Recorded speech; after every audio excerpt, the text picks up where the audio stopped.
Hi, this is Terry the technician. Did you know there's some repairs and adjustments that you can do on your own windows and doors that are relatively easy and don't require a lot of tools? Today I'm going to show you how to make some simple adjustments on a door with multi-point hardware. Adjustments are sometimes required if the door becomes difficult to close or lock.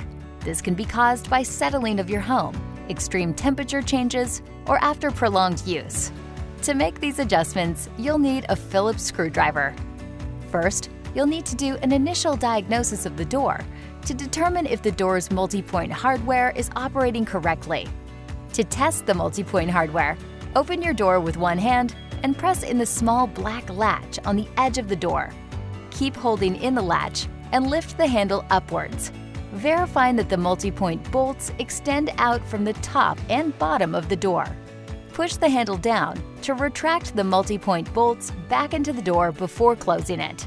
Once you've verified the multi-point hardware is operating correctly, you can make adjustments to the striker plate on the door frame if you're still having issues with closing and locking your door.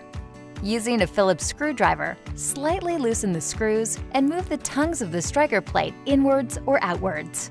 Moving the tongue outwards will result in less compression against the weather strip. Moving it in will result in tighter compression. Once the adjustment is made, tighten the screws to secure the striker plate tongues in place. Make only small adjustments, closing and testing the door each time.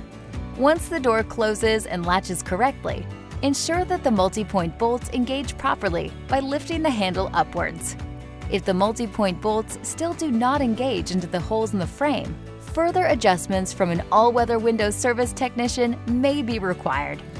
I hope this video was helpful with adjusting your entry door. If you have any questions, please don't hesitate to contact your all-weather windows service department.